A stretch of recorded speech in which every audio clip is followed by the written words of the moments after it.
He could fix every broken clock in town, except the one that stopped when her heart did.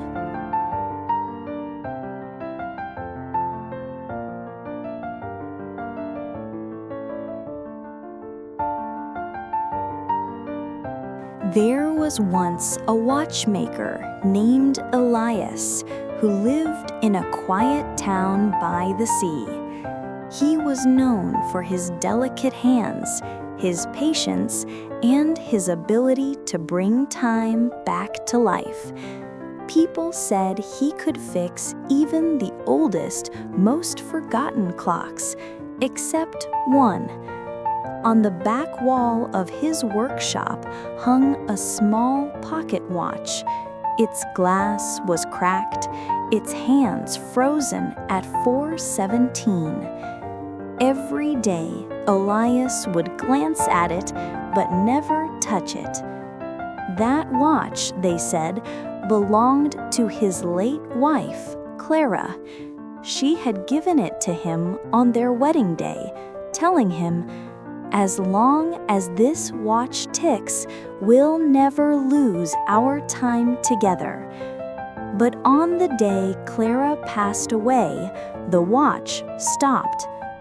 Elias tried for years to repair it. He changed the springs, polished the gears, yet it refused to move. So he stopped trying.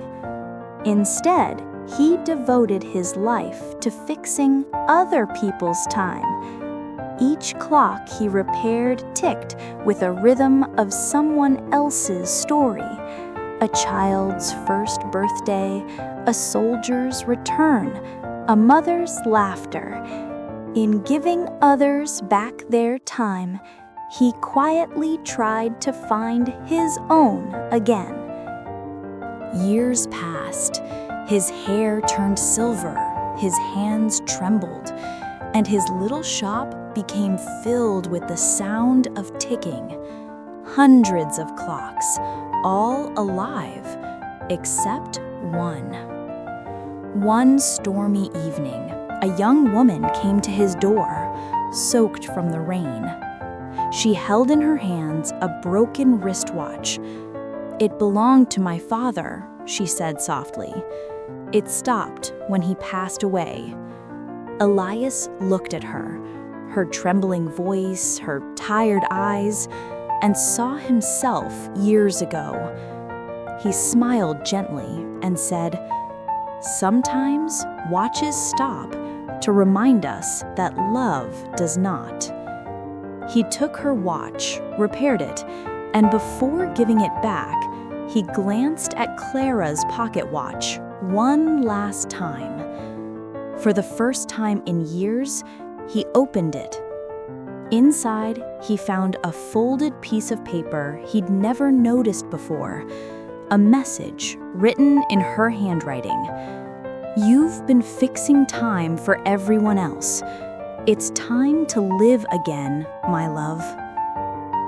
Elias smiled. He wound the watch one last time, and to his surprise, it ticked.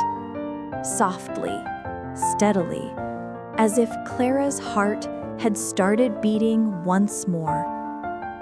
That night, as rain whispered against the window, Elias finally slept, peacefully, for the first time in years. When morning came, his apprentice found him still sitting by his workbench, a gentle smile on his face. The watch in his hand read 4:18. Time, at last, had moved forward.